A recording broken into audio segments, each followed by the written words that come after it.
اللہ الرحمن الرحیم، سورہ حجر کا رکوع نمبر 4 اور 14ویں پارے کا رکوع نمبر 4 آج میں شروع کروں گا۔ حسب معمول اس کا مختصر لفظی ترجمہ، پھر مختصر گرامر اور پھر تفسیر انشاءاللہ۔ یہ بہت مختصر رکوع ہیں، بہت آسان رکوع ہیں، ان میں ہم انشاءاللہ تھوڑا تیز رفتاری کے ساتھ چلیں گے۔ آپ کو بھی اندازہ ہوگا ان رکوع میں کہ بہت آسان ہے، ان میں کوئی زیادہ پیچیدہ مسائل نہیں ہیں۔ بسم اللہ الرحمن الرحیم۔ ان المتقین فی جنات وعیون، بے شک پرہیزگار لوگ باغات میں ہوں گے اور چشموں میں ہوں گے۔ اب یہ آپ نے دیکھا کہ یہ الفاظ مکرر آ رہے ہیں، اب ان کو الگ الگ الفاظ کو اس کی ایکسپلین کرنے کی ضرورت نہیں ہے۔ ادخلوہا، کہا جائے گا ان سے کہ داخل ہو جاؤ اس جنت، ان باغات میں، بسلام، سلامتی کے ساتھ، آمینین، امن کے ساتھ۔ سلامتی کا مطلب یہ ہے کہ اب بھی تم پر کوئی تکلیف دہ چیز نہیں ہوگی، یعنی تمام قسم کی تکلیف دہ چیزوں سے تم محفوظ، اور آمینین کا مطلب امن میں بے خوف ہو، یعنی خوف ہمیشہ مستقبل کی چیزوں سے ہوتا ہے، یعنی فی الحال بھی تم تکلیف دہ چیزوں سے محفوظ ہو اور فیوچر کا بھی اب تمہیں کوئی غم نہیں ہے، مستقبل بھی تمہارا محفوظ ہے۔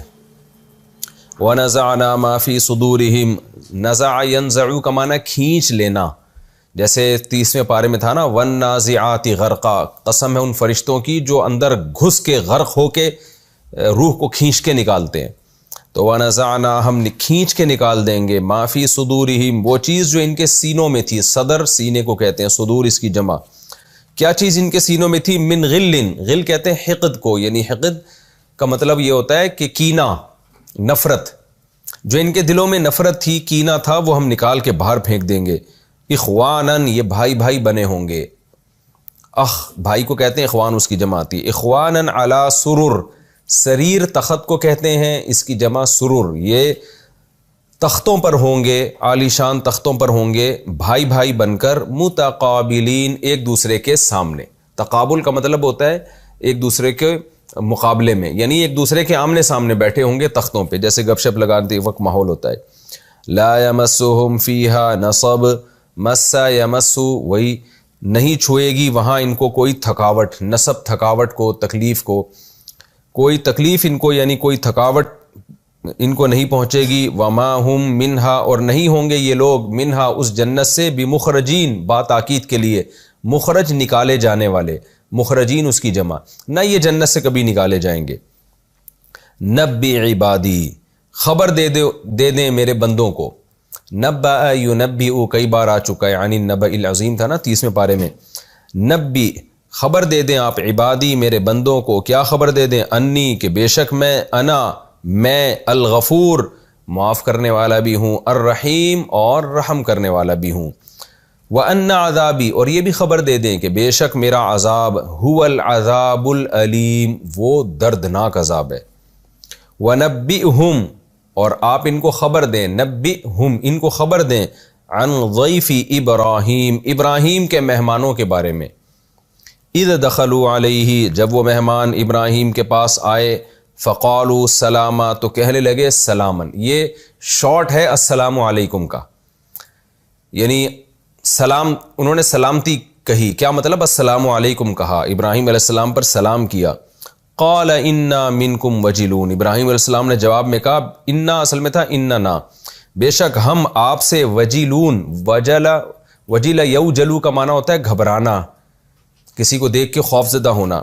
وجل یہ صیغہ صفت ہے، گھبرانے والے شخص کو کہا جاتا ہے، وجلون اس کی جمع، کہ ہم آپ کو دیکھ کر خوف زدہ ہو رہے ہیں، یعنی آپ تو سلام کرو لیکن ہم آپ کو دیکھ کے خوف زدہ ہو رہے ہیں۔ کون لوگ ہو آپ؟ قالوا لا توجل، فرشتوں نے کہا لا توجل، آپ خوف زدہ نہ ہوں، انا، بے شک ہم، نبشروک، آپ کو خوشخبری دیتے ہیں، بغلام علیم، ایک ایسے لڑکے کی، یاد رکھیں عربی میں غلام لڑکے کو کہا جاتا ہے، اس کو نہیں کہا جاتا جس کو اردو میں غلام کہا جاتا ہے۔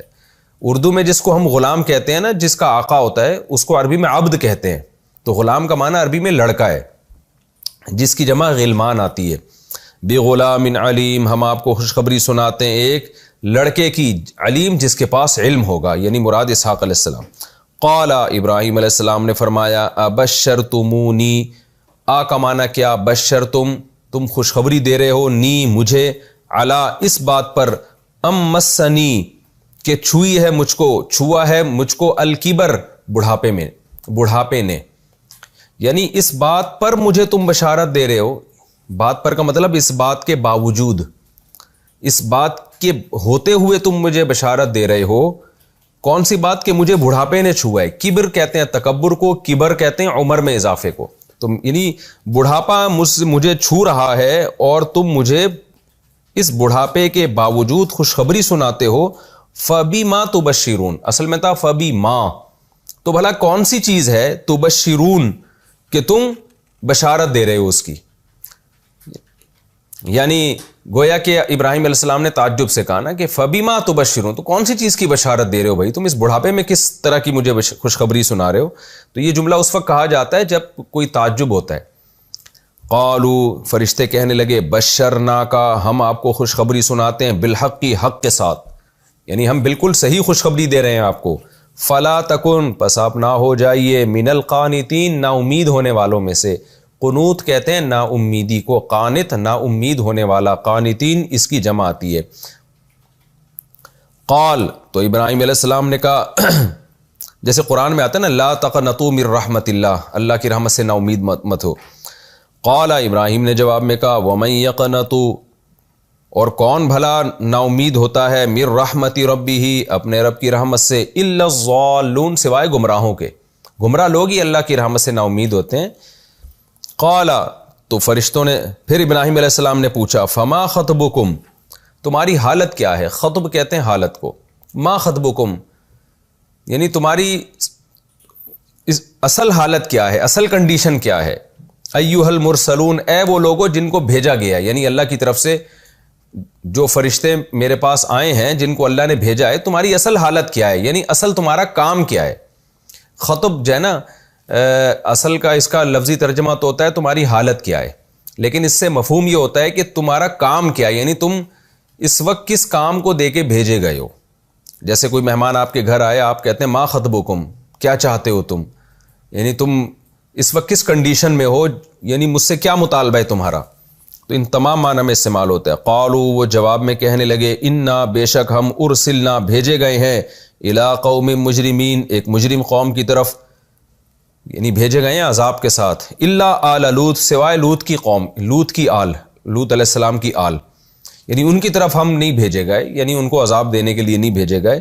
انا لمنجوہم، بے شک ہم، لام تاکید کے لیے منجو، اصل میں تھا منجیونا، نجیا ینجی تنجیتن، سبح یسبح کی طرح، اس کا معنی نجات دینا، تو نجیا کو پڑھا جاتا ہے نجا، ینجیو کو پڑھا جاتا ہے ینجی، تو اس کا اس میں فاعل آتا ہے منجیون، جیسے مسبحن تسبیح کرنے والا، منجیون نجات دینے والا، جمع آئے گی منجیونا، پڑھا جاتا ہے منجونا، تو منجو میں نون گرا دیا کیونکہ یہ مضاف ہو رہا ہے۔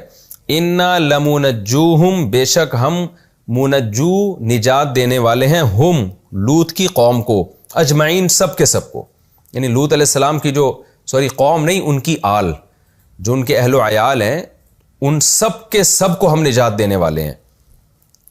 اور یہاں آل سے مراد ہے جو بھی ان پر ایمان لے کر آئے ہیں۔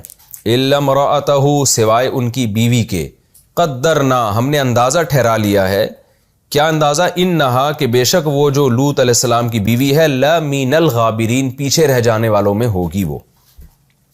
یہ آسان ترجمہ تھا اس کا، ہو چکا، اس کی تفسیر کی طرف چلتے ہیں۔ آپ کو معلوم ہے پچھلے رکوع میں اللہ تعالیٰ نے اہل جہنم کا تذکرہ کیا کہ شیطان نے اللہ تعالیٰ سے ایک دعویٰ کیا تھا اللہ کے سامنے کہ میں تیرے بندوں کے سامنے گناہوں کو مزین کروں گا، برائی کو اچھا کر کے پیش کروں گا، سوائے تیرے خاص مخلص بندے، سیلیکٹڈ لوگ۔ تو اللہ میاں نے بھی کیا شیطان سے کہا تھا کہ ٹھیک ہے، تو جن جن کو گمراہ کرے گا میں تجھے موت تک مہلت دے رہا ہوں، قیامت تک مہلت دے رہا ہوں، جن جن کو بھی تو گمراہ کرے گا تجھ سمیت ان سب کو میں جہنم میں ڈال دوں گا۔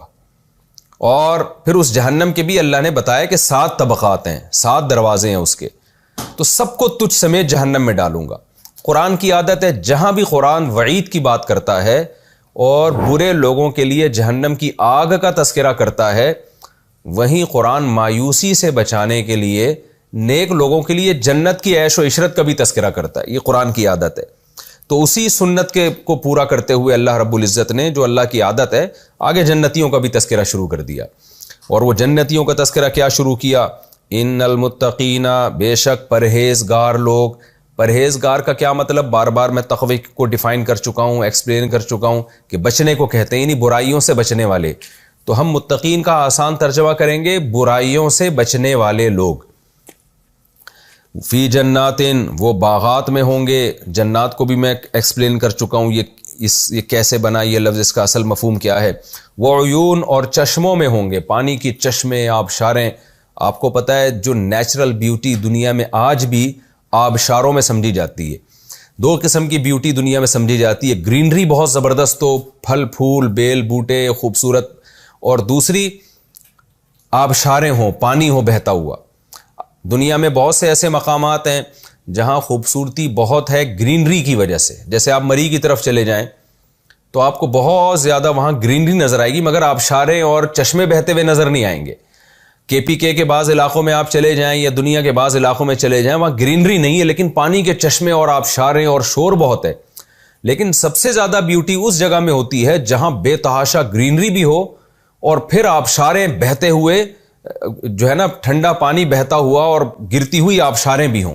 تو اسی کو قرآن نے عیون سے تعبیر کیا اور جنات سے۔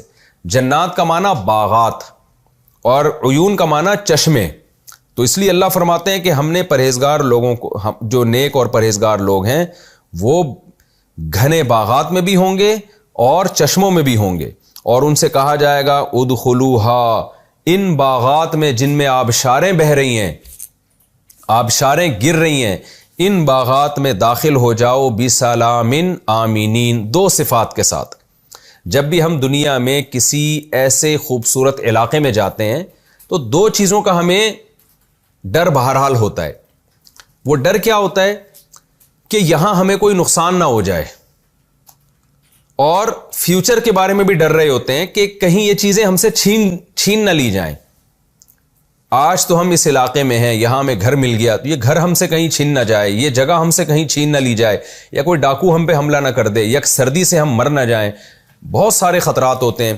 تو اللہ نے فرمایا کہ متقین لوگوں سے کہا جائے گا کہ ان باغات میں داخل ہو جاؤ بسلام، اس وقت بھی تم ہر قسم کے شر سے محفوظ ہو، آمینین، آئندہ کے لیے بھی بے خوف۔ خوف فیوچر کی چیزوں کا ہوتا ہے، آئندہ بھی تمہیں کوئی خوف نہیں ہے، یعنی تم مطمئن ہوگے کہ یہ نعمت ہمیں ہمیشہ کے لیے ملی ہے، کبھی بھی ہم سے یہ نعمت چھینی نہیں جائے گی۔ تو یہ ہے امن اور سلامتی کا معنی، اس وقت بھی کوئی پریشانی تمہارے اوپر نہیں ہوگی، ہر پریشانیوں سے تم محفوظ۔ سلام کا معنی ہوتا ہے محفوظ، تو اب بھی محفوظ ہو اور آئندہ کے لیے بھی بے خوف ہو۔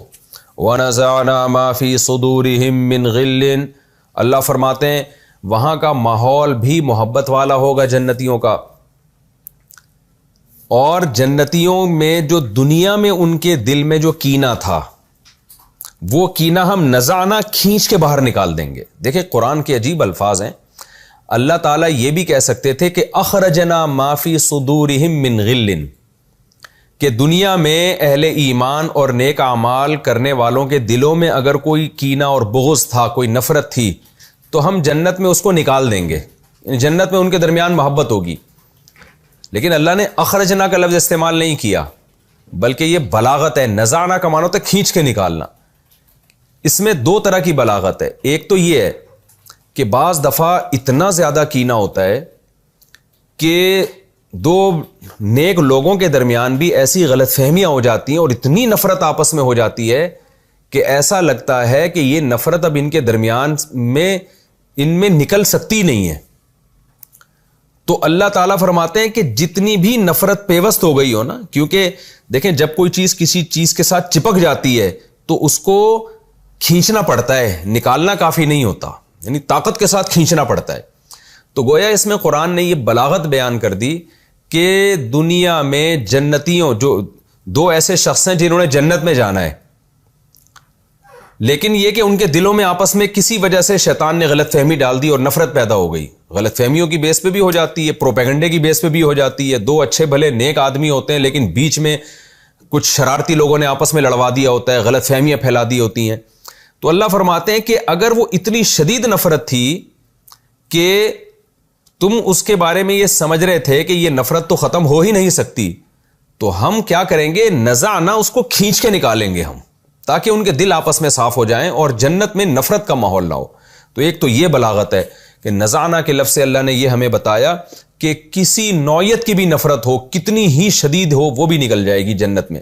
اور دوسرا اس میں بلاغت یہ بھی ہے کہ تھوڑی سی بھی نفرت ہم نہیں چھوڑیں گے، کیونکہ جو چیز کھینچ کے نکالی جاتی ہے نا، اس کا ذرہ ذرہ ختم کر دیا جاتا ہے۔ تو نفرت اگر دنیا میں تھی، بہت زیادہ تھی، وہ بھی ختم ہوگی، اور اگر تھوڑی تھی تو اس کی بھی جڑیں بالکل ختم ہو جائیں گی، کیونکہ ہم نکالیں گے نہیں بلکہ ہم کھینچیں گے اس کو۔ تو یہ قرآن میں یہ بلاغت کی بات ہے۔ اور اس میں تیسری بات ہمیں یہ بھی پتہ چلتی ہے کہ دو نیک آدمی بھی آپس میں نفرت کر سکتے ہیں غلط فہمیوں کی بیس پہ۔ اس سے مشاجرات صحابہ کا بھی ہمیں پتہ چلتا ہے کہ صحابہ کے درمیان جو لڑائیاں ہوئی ہیں تو وہ لڑائیاں بھی کسی ذاتی بغض کی بیس پہ نہیں تھیں۔ اسی وجہ سے ہم ان دونوں طرح کے دونوں طرف جو فریق لڑنے والے تھے دونوں کو جنتی سمجھتے ہیں، اور ہمارے اسلاف نے انہی آیتوں سے استدلال کیا ہے کہ بھئی بعض دفعہ دو نیک لوگ ہوتے ہیں، ان کے درمیان نفرت پیدا ہو جاتی ہے۔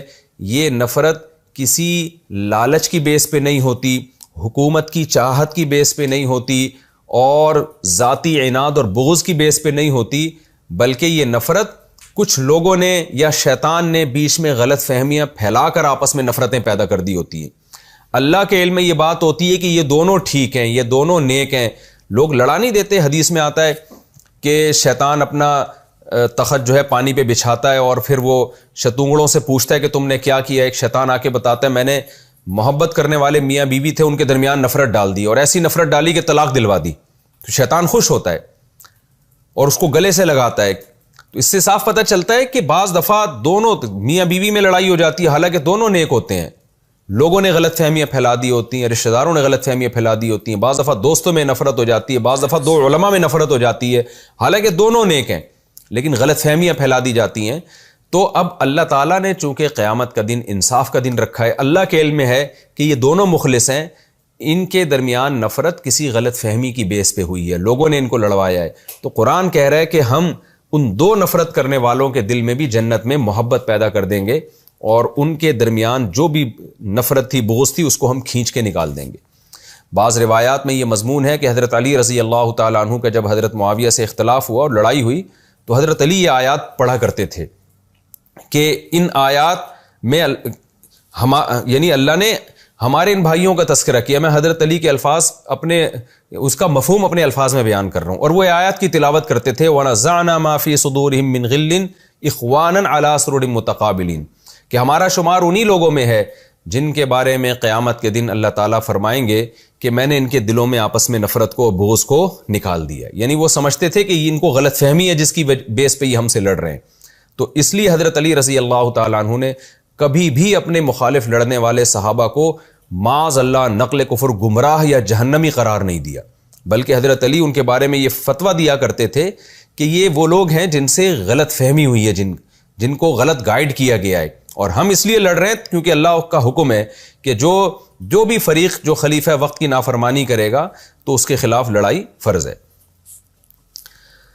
تو آگے اللہ تعالیٰ فرماتے ہیں اخواناً، نفرتیں بھی نکلیں گی اور محبتیں اس کی جگہ قائم ہو جائیں گی۔ وہ محبت کیسی کہ بھائی بھائی بن کر علی سرورین، جنت میں تخت پہ بیٹھے ہوئے ہوں گے، متقابلین، ایک دوسرے کے آمنے سامنے بیٹھے ہوں گے۔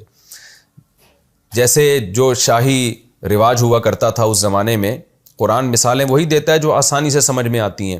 پہلے زمانے میں لوگ بڑے بڑے تخت لگا کے، بادشاہ لوگ اونچے اونچے قالینوں پہ بیٹھا کرتے تھے، تختوں پہ بیٹھا کرتے تھے۔ آج بھی آپ نے دیکھا ہوگا کہ آپ جب آبادی سے باہر نکلتے ہیں تو ہوٹلوں نے بڑے بڑے تخت لگائے ہوئے ہوتے ہیں گاؤ تکیے کا، تو وہ جو نیچرل انداز ہے نا بیٹھنے کا، آج بھی انسان کو زیادہ سکون اسی میں ملتا ہے، میز کرسیوں کے بجائے اس میں انسان کو آج بھی زیادہ سکون ملتا ہے۔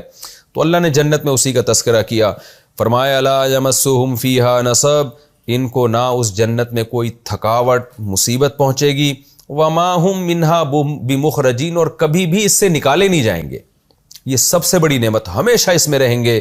اللہ نے جنت اور جہنم کے یہ واقعات بیان کر کے پیغمبر صلی اللہ علیہ وسلم کو حکم دیا کہ آپ میرے بندوں کو بتا دیں کہ انہوں نے میرا عذاب بھی سن لیا جہنم کا اور میری نعمتیں بھی دیکھ لی، لہذا ان دونوں باتوں سے جو ثابت ہوتا ہے وہ یہ ہوتا ہے کہ میرے بندوں کو بتا دیں وَنَبِّ عِبَادِي أَنِّي أَنَا الْغَفُورُ الرَّحِيمُ، میرے بندوں کو بتا دیں کہ بے شک میں غفور بہت زیادہ معاف کرنے والا، الرحیم اور بہت زیادہ رحم کرنے والا ہوں۔ یعنی میری جنت سے اندازہ لگا لو، جو میں جنت کی نعمتیں بیان کر رہا ہوں، اس سے پتہ چلتا ہے میں رحیم کتنا ہوں، اور غفور سے پتہ چلتا ہے کہ اب تک اگر تم نے توبہ نہیں کی ہے اور جہنم والے اعمال کر رہے ہو تو میں غفور بھی ہوں، آج توبہ کر لو، سب معاف کرنے کے لیے تیار ہوں۔ ہوتا یہ ہے نا کہ جیسے قرآن نے جہنم کی آیتیں بھی ذکر کی، جنت کی بھی ذکر کی، بہت سے لوگ گناہگار ہوتے ہیں، وہ سوچتے ہیں اب تو ہم نے ساری زندگی برائیوں میں گزار لی، یہاں قرآن کہہ رہا ہے کہ جو برائیوں سے بچنے والے لوگ ہیں ان کے لیے بہترین باغات ہیں، ہم تو اب تک برائیوں سے بچے ہی نہیں ہیں۔ تو فوراً اللہ نے اپنے پیغمبر سے فرمایا کہ آپ بتا دیں میرے بندوں کو کہ میں غفور ہوں، میں معاف کرنے والا ہوں، آج توبہ کر لیں تو تمہارا شمار بھی متقین میں ہو جائے گا، اور رحیم بھی ہوں۔ رحیم کا کیا مطلب؟ اتنا نوازوں گا کہ جس سے تمہیں پتہ چل جائے گا کہ رب اپنے بندوں پر بہت زیادہ رحم کرتا ہے، جیسے کہ جنت کی نعمتوں کا میں نے تذکرہ کیا۔ اور اگر یہ بات ان کی سمجھ میں نہیں آتی تو میرا ایک دوسرا پہلو بھی ہے، وہ پہلو کیا ہے؟ وَأَنَّ عَذَابِي، کہ میرا عذاب هُوَ الْعَذَابُ الْأَلِيمُ، وہ بڑا دردناک عذاب ہے۔ اگر میری طرف آنا چاہیں گے تو جتنا کریں گے اس سے کئی گنا زیادہ دوں گا، اور اگر مجھ سے دور بھاگیں گے تو میرا عذاب بڑا دردناک عذاب ہے۔ یہی اللہ تعالیٰ کی صفات ہیں کہ اس کا عذاب بھی بڑا سخت اور اس کا ثواب بھی بہت زبردست ہے۔ یہاں بھی قرآن کی بلاغت ہے، دیکھیں جب اللہ نے ثواب کا تذکرہ کیا تو کیا فرمایا؟ انا الغفور الرحیم، میں مغفرت کرنے والا، میں رحم کرنے والا۔ اس کا تقاضا یہ تھا کہ جب عذاب کا تذکرہ آتا تو پھر یوں ہوتی آیت کہ انا المعذب المولم، کہ میں عذاب بھی بہت سخت دیتا ہوں، میں معاف بھی بہت کرتا ہوں، رحم بھی بہت کرتا ہوں، اور میں عذاب دینے والا بھی ہوں۔ لیکن قرآن کی بلاغت دیکھیے اور اللہ کی رحمت کا غلبہ دیکھیے کہ جب رحمت کا ذکر آیا تو اللہ نے اپنی طرف نسبت کر دی کہ میں معاف کرنے والا ہوں اور میں رحم کرنے والا ہوں۔ لیکن جب عذاب کا تذکرہ آیا تو یہ نہیں کہا کہ میں دردناک عذاب دینے والا، بلکہ کہا میرا عذاب دردناک ہے، یعنی میں ہوں نہیں عذاب دینے والا، دیتا ہوں تو بہت سخت دیتا ہوں۔ یعنی صفت تو میری یہی ہے کہ میں بندوں پر رحم بھی کرتا ہوں، معاف بھی کرتا ہوں، یہ تو میری صفت ہے، میری عادت ہے۔ تو یہ نہیں کہا کہ یوں اللہ تعالیٰ فرماتے نا کہ نبی عبادی ان رحمتی کبیرتن، میرے بندوں کو کہہ دیجئے کہ میری رحمت بھی بہت بڑی اور میرا عذاب بھی بہت بڑا، تو دونوں آیتیں ایک جیسی ہو جاتی۔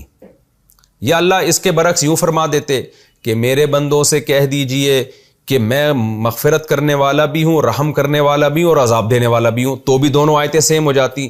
لیکن جہاں مغفرت اور رحمت کی بات آئی آیت کا انداز کچھ اور ہے، جہاں عذاب کی بات آئی تو انداز کچھ اور ہے۔ جب مغفرت اور رحمت کی بات آئی تو میں یوں کرتا ہوں، عذاب کی بات آئی تو میں عذاب دیتا ہوں، یوں نہیں کہا، بلکہ میرا عذاب دردناک ہے۔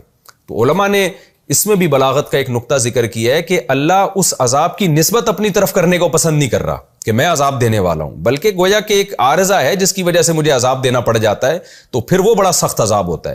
لیکن رحمت کی نسبت اللہ نے اپنی طرف کی، تو اس سے اسی حدیث کی تائید ہوتی ہے جس میں آتا ہے سبقت رحمتی علی غضبی۔ تو اللہ تعالیٰ نے یعنی دو طرح کے واقعات بیان کیے نا، جہنم بھی اور جنت بھی، ان کا تعلق ہے آخرت سے۔ تو آخرت میں جو جنت ملے گی اور جہنم ملے گی اس سے بھی یہ ثابت کیا کہ میرا عذاب بھی بڑا سخت اور میں غفور الرحیم بھی ہوں۔ اگلی آیتوں میں اللہ تعالیٰ دنیا کے دو واقعات بیان کرتے ہیں، اس سے بھی یہ ثابت ہوگا کہ نبی عبادی انی انا الغفور الرحیم، کہ واقعی میں بڑا غفور الرحیم ہوں۔ کہ جیسے ابراہیم علیہ السلام کو ابراہیم علیہ السلام نے کچھ قربانیاں دیں، ان کو بڑھاپے میں اللہ نے اولاد عطا فرمائی، بیٹا عطا فرمایا جو پیغمبر، اور بیٹے کا بیٹا بھی پیغمبر، تو یہ اللہ کی رحمت کا ایک اظہار ہے۔ اور آگے پھر اللہ لوط علیہ السلام کا واقعہ بیان کریں گے کہ وہ لڑکوں سے بدفعلی کرتی تھی، اس قوم کو کیسے اللہ نے تباہ و برباد کیا۔ اس سے بھی ثابت ہو جائے گا کہ ان عذابی هو العذاب العلیم، کہ میرا عذاب بہت دردناک ہے۔ تو یہ ربط آپ کی سمجھ میں آ گیا ہوگا کہ دو واقعات آخرت سے متعلق، جنت اور جہنم، جس سے پتہ چلتا ہے کہ اللہ کا عذاب دردناک اور اللہ غفور الرحیم ہے، اور دو واقعات دنیا میں، یعنی صرف آخرت میں نہیں، دنیا میں بھی بعض دفعہ ایسا ہو جاتا ہے کہ جو اچھا عمل کرتا ہے اللہ اسے بہت زیادہ دنیا میں نوازتے ہیں جیسے ابراہیم علیہ السلام، اور جو برا عمل کرتا ہے بہت سخت سزا ملتی ہے جیسے لوط علیہ السلام کی قوم۔ آگے اللہ تعالیٰ فرماتے ہیں نبی عبادی انی انا الغفور الرحیم، میرے بندوں کو بتا دیں کہ میں غفور الرحیم ہوں، وان عذابی هو العذاب العلیم، اور میرا عذاب بڑا دردناک عذاب ہے، ونبئہم، اور ان کو یہ بھی خبر دے دیجیے، عن ضیف ابراہیم، ابراہیم علیہ السلام کے مہمانوں کے بارے میں۔ ضیف مہمان کو ضیوف اس کی جمع آتی ہے، کہتے ہیں نا ضیافت کی آج فلاں نے ہماری۔ اذ دخلوا علیہ، جب وہ مہمان ابراہیم کے پاس آئے، فقالوا سلاما، سلام کرنے لگے، قال انا منکم وجلون، ابراہیم علیہ السلام گھبرا گئے۔ اور قرآن میں دوسری مقام پر آتا ہے ابراہیم علیہ السلام نے بھی سلام کا جواب دیا، لیکن یہاں قرآن نے اس کا تذکرہ نہیں کیا، اس لیے کہ جب ظاہر ہے انہوں نے سلام کیا تو یہ ہو نہیں سکتا کہ پیغمبر سلام کا جواب نہ دیں۔ ابراہیم علیہ السلام کہنے لگے انا منکم وجلون، ہم آپ سے گھبراتے ہیں، خوفزدہ ہوتے ہیں، آپ کون لوگ ہیں؟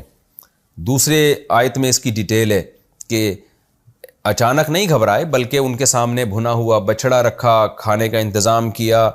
فلما رأى ایدیہم لا تصل الیہم، جب دیکھا کہ وہ بچڑے کی طرف ہاتھ ہی نہیں بڑھا رہے تو پھر ابراہیم علیہ السلام ان سے گھبرانا شروع ہو گئے۔ تو یعنی اس کو کہتے ہیں اندماج، بیچ کے بہت سارے واقعات کو حذف کر کے ٹو دا پوائنٹ بات ذکر کی جا رہی ہے۔ قال انا منکم وجلون، ہم آپ سے گھبراتے ہیں۔ قالوا لا توجل، وہ کہنے لگے آپ گھبرائیے مت۔ انا نبشرک بغلام علیم، ہم آپ کو ایک صاحب علم لڑکے کی خوشخبری دینے آئے ہیں، کیونکہ اسحاق علیہ السلام نبی ہوں گے نا، تو ظاہر ہے نبی کے پاس بہت علم ہوتا ہے، تو اس لیے ان کو علیم کہا۔ اور دوسرے مقام پہ آتا ہے کہ ہم بیٹے کی بھی اور پوتے کی بھی خوشخبری دینے آئے ہیں کہ اسحاق علیہ السلام کے بیٹے یعقوب ہوں گے، وہ بھی پیغمبر ہوں گے۔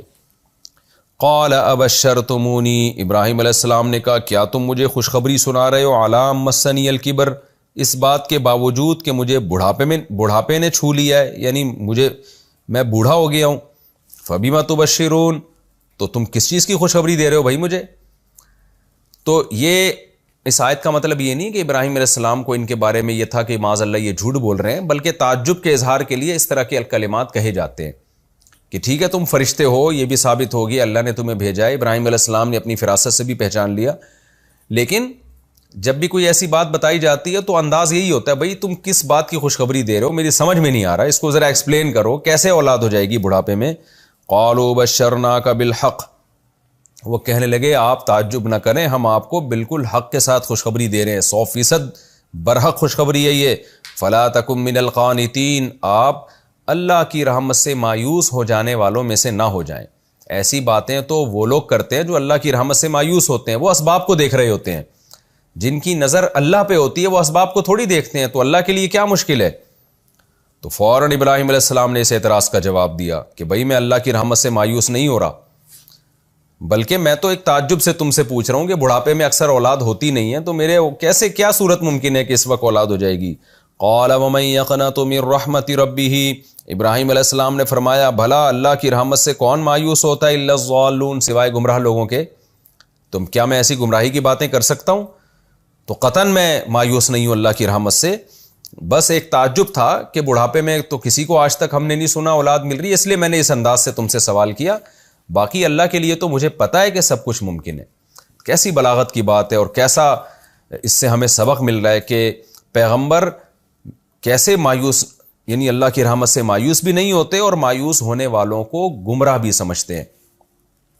قال فما خطبکم ایھا المرسلون، جب یہ خوشخبری بھی مل گئی تو پھر کہنے لگے کہ اے بھیجے ہوئے فرشتوں، تم اصل کس کام کے لیے آئے ہو؟